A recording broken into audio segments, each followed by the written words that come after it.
Bueno, pues entonces en la clase anterior nos habíamos quedado en el hecho de que un filtro, un sistema FIR, decidimos llamarles filtros, dijimos porque pues usualmente en su característica, en su función de sistema o en su función de transferencia, podemos observar cuando encontramos los polos y los ceros que hay algunas formas de onda exponenciales complejas para las cuales el sistema se hace inestable y hay otras formas de onda compleja para las cuales el sistema da cero, o sea, atenúa esas formas. Entonces, debido a que deja pasar algunas formas de onda y otras las atenúa, es un proceso de filtrado y por eso nos referimos a ellos como filtros. Entonces, bueno, pues en ese aspecto eh, vimos que los principales en comunicaciones o los usuales en comunicaciones son aquellos que tienen respuesta al impulso finita o son los FIR. Eso habíamos estado viendo, los FIR. Y dijimos que en su diagrama pues no tienen la parte recursiva. Vamos a dibujar esto porque esto no lo hicimos. Ya no hice la explicación con con dibujos porque la máquina se calienta y entonces pues se traba, pone problema. Entonces lo hice sin dibujo, así que lo vamos a hacer con el dibujito aquí. Y decimos, pues tiene a los coeficientes a cero, a uno porque son los que multiplican a la entrada. Y entonces aquí pues tiene cada bloquecito, es un retraso y se representa en el diagrama de bloques como z a la menos uno por esa operación que ya analizamos antes. Y entonces podemos observar aquí a 2 y así todos los coeficientes van pasando por retrasitos hasta el final a n. Y entonces todos se van sumando. Aquí se van sumando, esto entra y esto sale. Aquí hay otra suma. Así, y esta es la parte no recursiva, la parte que viene desde la entrada. ¿De acuerdo? Y hacia acá pues hay una parte recursiva que siempre dibujamos, pero que un filtro FIR no la tiene. Entonces simplemente ya se obtiene la salida, y de n. Y aquí pues está B0, ¿no? B0. Y aquí está x de n, la entrada. Entonces un filtro FIR pues es simplemente un sistema así. Usualmente a B0 se le da el valor igual a 1. Esto es usual para deshacernos de esto y simplemente representar así. Entonces así voy a estar usando de aquí en adelante. Así, igual a 1. Y entonces este es un filtro FIR, un sistema FIR. Uno que utiliza solamente muestras de la entrada, la muestra actual, la muestra que llegó hace rato, la muestra que llegó hace dos ratos, así, ¿no? Hace dos periodos de muestreo. Así, todo esto, pues todo este conjunto de almacenamiento, porque lo que está haciendo es guardando muestras. Entonces a todo esto se le suele llamar, sobre todo en la ingeniería, en la práctica, pues se le suele llamar un buffer. Entonces, pues aquí se almacenan las muestras y lo único que se hace es contrastar esa ventanita de muestras, ese conjuntito de muestras de entrada con un conjunto de coeficientes y se suma todo y da un resultado para esa muestra. Entonces esto es una especie de una correlación, un contraste que hay entre los coeficientes del sistema y ese pedacito, ese pedazo de señal. Entonces ese es un filtro FIR. Dijimos pues que sus características eran que es estable debido a que no tiene al polinomio b, al polinomio que iba aquí enfrente, ¿no? Al b de z. Como no tiene ese polinomio, pues no tiene esta estructura recursiva que depende de y de n y se hace hacia acá. No tiene esa parte. Entonces eso provoca, esas cosas provocarían inestabilidad, pero como este sistema no lo tiene, pues es siempre estable. Y entonces explicamos eso en términos de z. Dijimos, como no está ese polinomio, pues no hay variables z para las cuales ese polinomio se haga a cero. O no hay polos, pues polos hay prácticos en ciertos valores. Obviamente sí se pueden definir polos para un sistema FIR, pero pues son los valores de z para los cuales esto vale infinito, pues es para las z infinitas, digamos. Entonces esto ya analíticamente viendo la función de transferencia se puede hacer. Entonces pues este es el sistema FIR que estábamos viendo y Pues dijimos que cuando se le mete aquí un impulso delta de n, lo que sale pues es la respuesta al impulso del sistema, h de n. Y curiosamente, bueno, no curiosamente, sino por su definición, cuando se mete un impulso delta de n, lo que sale, la respuesta al impulso, son estos coeficientes, estos valores son los que salen. O sea que la respuesta al impulso de un sistema FIR son sus propios coeficientes, sus propios valores de coeficiente. En un sistema IR no. En un sistema IR, recordemos, FIR significa Finite Impulse Response e IR significa Infinite Impulse Response. Entonces, en un sistema IR tenemos esto de aquí, una retroalimentación que hemos dibujado antes. Aquí nada más la voy a poner en cuadrito porque ya no cabe. Así, ¿no? Y aquí hay una suma. Entonces, en un sistema IR tenemos aquí coeficientes B1, B0 dijimos que lo íbamos a hacer 1, que está aquí adelante. Entonces hay aquí coeficientes B1, B2, B3, así, ¿no? Hasta Bn. Y entonces, en un sistema IR, la respuesta al impulso, cuando uno mete este impulso, lo que sale, h de n, no son estos coeficientes A0, A1, A2, ni B1, B2, B3. Lo que sale es una respuesta, pero no salen esos coeficientes. Pero en un sistema FIR sí. En un sistema FIR sí, lo que sale, quitamos la retroalimentación, ya es FIR. Y entonces lo que sale cuando uno mete delta de n, la respuesta al impulso, son estos coeficientes. La primera muestra que sale es A0, la segunda que sale es A1, la tercera es A2, así. Entonces esa es la respuesta al impulso del sistema. Por eso es finita, también es más fácil verlo, pues porque tiene pocos coeficientes y sus coeficientes son su respuesta al impulso. Una por cada índice de muestra, ¿no? Por cada periodo. Entonces eso habíamos visto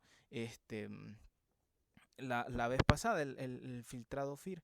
Y entonces dijimos, pues estos sistemas se caracterizan por su función de transferencia, ¿no?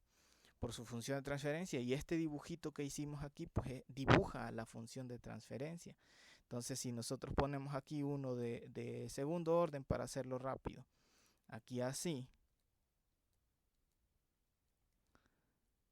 y aquí llega x de z, y aquí se suman,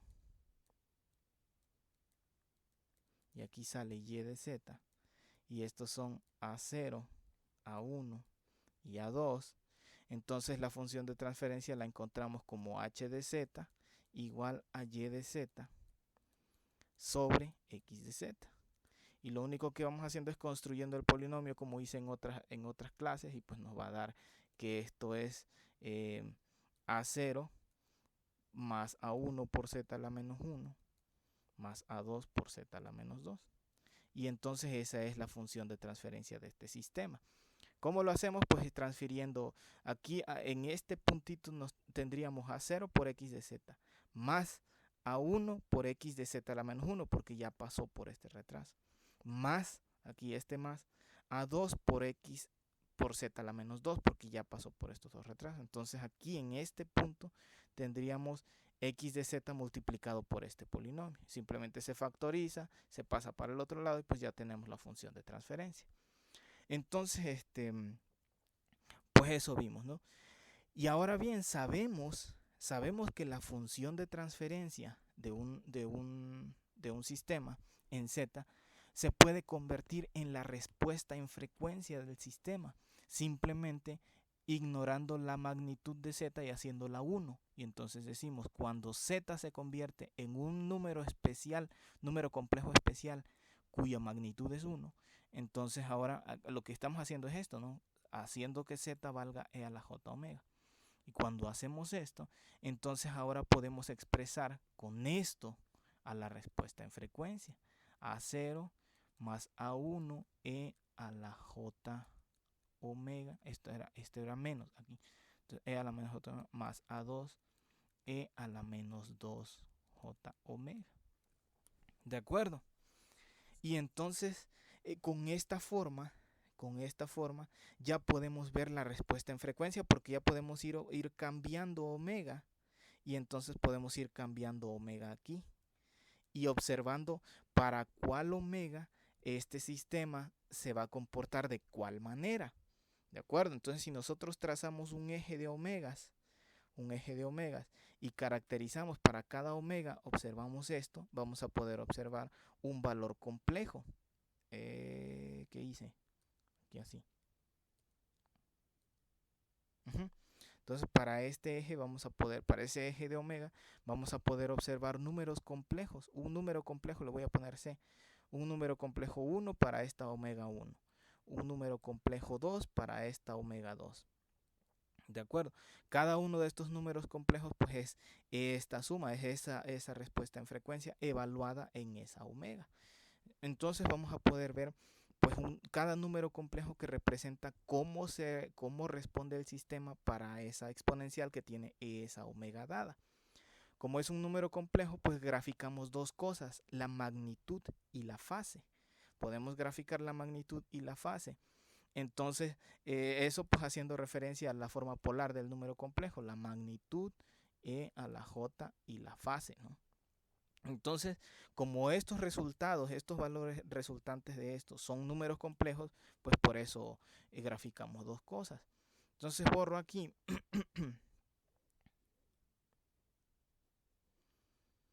Borro aquí. Y ya sabemos, voy a dibujar ahora las dos formas, informaciones de respuesta en frecuencia que usualmente dibujamos.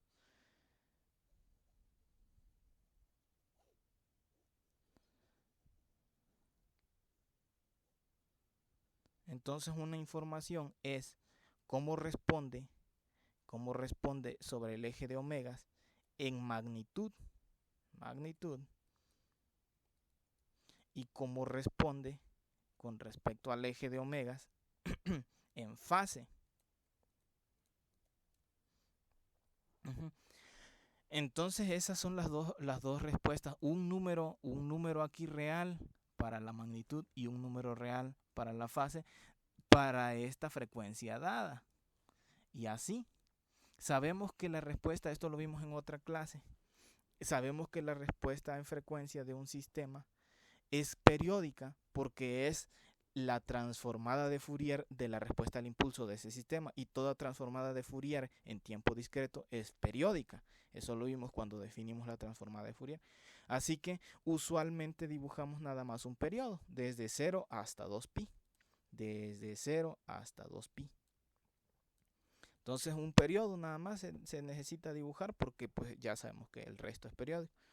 Es lo mismo. Entonces pues eso dibujamos, la magnitud y la fase. Entonces nos habíamos quedado en que la magnitud se puede dar también en decibeles. Y yo dije, me voy a quedar en esta lámina, dije en la clase pasada, me voy a quedar en esta lámina para dar más detalles sobre eso en la siguiente clase. Entonces ahorita voy a dar esos detalles. Entonces borro esta de fase mientras tanto. Y entonces la magnitud en decibeles simplemente significa hacer este eje vertical logarítmico, hacer un eje logarítmico y representar así. Resulta que en decibeles es una forma logarítmica 10 logaritmo de base 10, log 10 de un valor. ¿Y por qué se eligió esa forma log 10? Pues para poder darle realce, para poder observar los valores chiquititos de aquí, sobre todo cuando hay atenuación, cuando decimos para este valor, para esta omega 2, digamos, una omega específica, para ese valor la frecuencia dio 0, la respuesta en frecuencia dio 0. Pero al ladito pues no da 0, da esto. Y queremos saber qué tanto es esto. Y nos va a decir una escala lineal, nos va a decir es 0.004. Pero queremos ver exactamente qué tanto, con más resolución este eje. Entonces distorsionamos este eje y por eso llega esta escala logarítmica. Y el valor 10 es para darle una magnificación correcta, o sea, un número suficientemente grandecito para casos prácticos, para poder ver casos prácticos. Por eso este 10. Entonces, para eso sirve, para poder ver con más números, con más detalle, estos valorcitos pequeñitos. Y ahora bien, usualmente lo que queremos ver es la potencia o una medida de potencia. ya sea de cómo se llama, de qué tanto responde en cuanto a potencia. Y podemos usar aquí, voy a usar la analogía eléctrica, que es más fácil, que sería la potencia, pues es este, ¿cómo se llama? Voltaje por corriente, ¿no? Entonces digamos voltaje, o pongamos B de volts, ¿no? Voy a usar mayúsculas. B de volts por corriente en amperes, ¿no? Voltaje por corriente. Pero sabemos que corriente es voltaje sobre resistencia, entonces ponemos voltaje por voltaje sobre resistencia. ¿De acuerdo? Y entonces lo que siempre se hace es decir, normalicemos la R y digamos que vale 1 para deshacernos de esta variable que es ¿cómo se llama? Pues irrelevante para la energía, para el voltaje, digamos. Entonces ponemos aquí una R igual a 1 para normalizar y nos quedaría una proporción cuadrada, un voltaje cuadrado, un valor cuadrado. Y entonces cuando estamos midiendo potencia, básicamente lo que estamos midiendo es algo al cuadrado. Entonces cuando metemos aquí un valor al cuadrado, entonces debido a esta escala logarítmica, este 2 se puede salir multiplicando y entonces por eso tenemos 20 log 10 del valor lineal. ¿De acuerdo?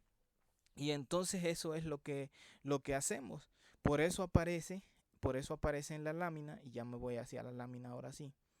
Por eso aparece en la lámina 20 log 10 cuando leemos en decibeles, porque queremos ver esa relación precisamente, pero en una escala este,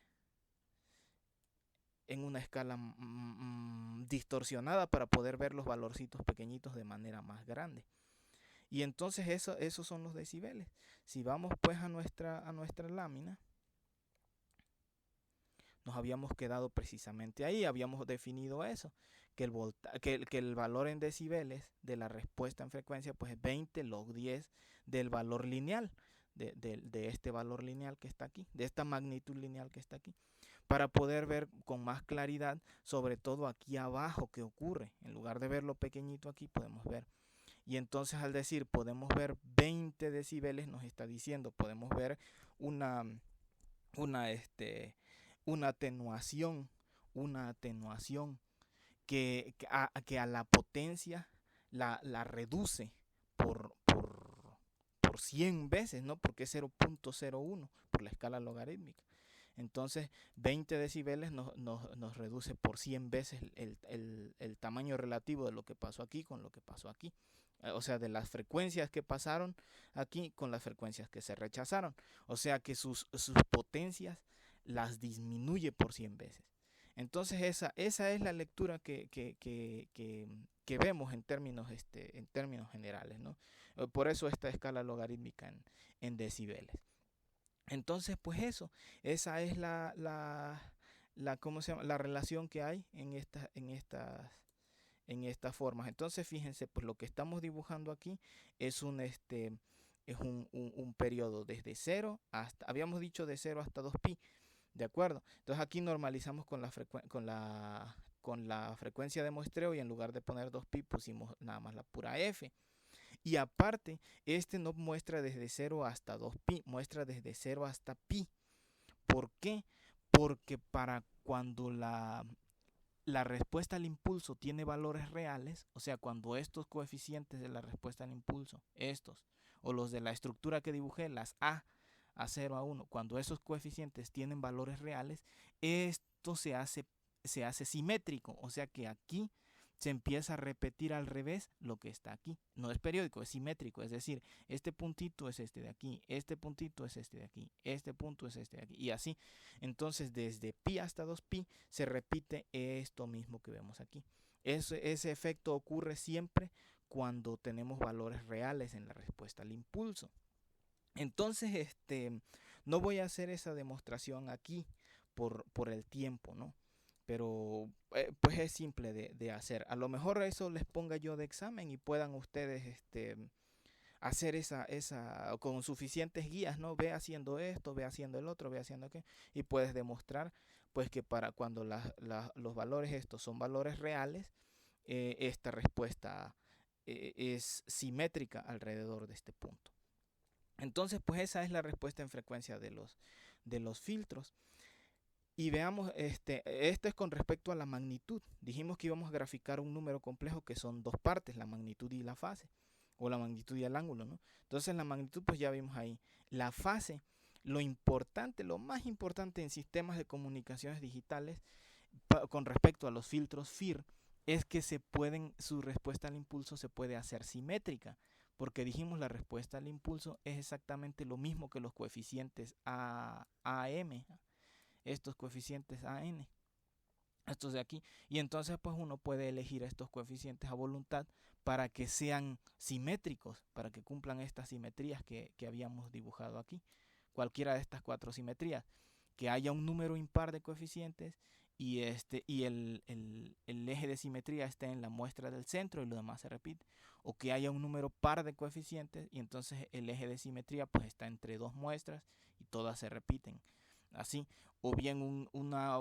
antisimétrica que es un número impar, el tipo 3, un número impar de muestras de coeficientes, y la muestra central vale 0 porque no tiene pareja, vale 0, y esta con esta son negativas y la de al lado con la de al lado son negativas, y así. O bien un número par de coeficientes, el eje de simetría está entre dos muestras y ahora sí pues cada una tiene pareja y se van haciendo, una es la negativa de su espejo de la otra. Entonces esos tipos de simetría, eso se puede aprovechar cuando el filtro tiene esta, estas simetrías, entonces el filtro tiene fase lineal y eso se puede demostrar también. Tal vez eso lo ponga yo de examen, porque pues no voy a hacer esa demostración por falta de tiempo. Pero sí se pueden aseverar esas dos cosas. Cuando tiene simetría, la respuesta de fase es una función lineal. Entonces, ¿dónde está la respuesta de fase? Aquí. Aquí hay una magnitud y una fase. Entonces, esta fase es una función lineal. ¿De acuerdo? Entonces eso es muy importante en sistemas de comunicaciones porque como ya vimos aquí, la fase se puede ver cuando se divide sobre omega, se puede ver como un retraso. Y entonces si hay una función lineal con respecto a omega y quitamos la dependencia sobre omega, nos queda una constante. O sea que aquí nos quedaría un retraso constante, n menos k, un retraso. Y entonces quiere decir que el sistema retrasa todo, procesa y atenúa algunas señales y otras las deja pasar.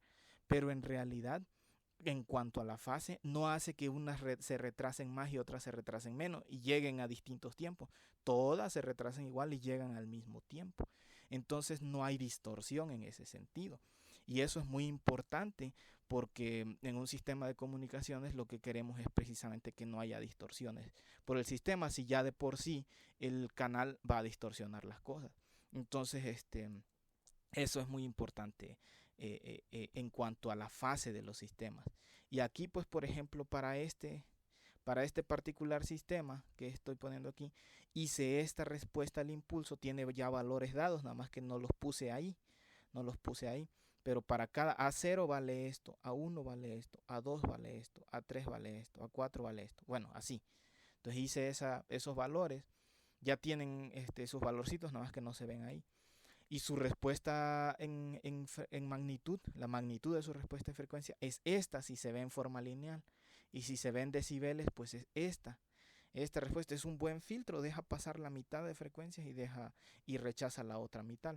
La otra mitad podría servir como un filtro anti-aliasing, por ejemplo, anti-aliasing. Ok, y vemos aquí su respuesta en fase. Y vemos, perdón, la derivada de su respuesta en fase con respecto a la omega, o sea, su retraso, pero en forma de grupo, por eso es la derivada. Y vemos que eso nos da una constante en todas las frecuencias, o sea, no hay distorsión. Y esto pues está dado así. El retraso de un filtro, ya se puede demostrar también que el retraso de un filtro está dado como n sobre 2. N es el orden del filtro, el número de coeficientes más 1. Entonces, pues esto es la parte interesante de estos sistemas, que no tienen distorsión de fase, que son estables, que son fáciles de diseñar. Hay métodos muy, muy sofisticados, pero a la vez, o sea, muy elegantes, muy sofisticados en cuanto a concepto, pero a la vez simples en cuanto a implementación en una computadora para diseñar filtros y obtener las más variadas respuestas en frecuencia, en magnitud y con fase lineal. Entonces, pues eso facilita mucho el procesamiento de sistemas de comunicaciones. Ahora bien, con respecto a la implementación, este, pues voy a detener el video aquí para que no me ponga mucho problema y vamos a la implementación en la otra parte.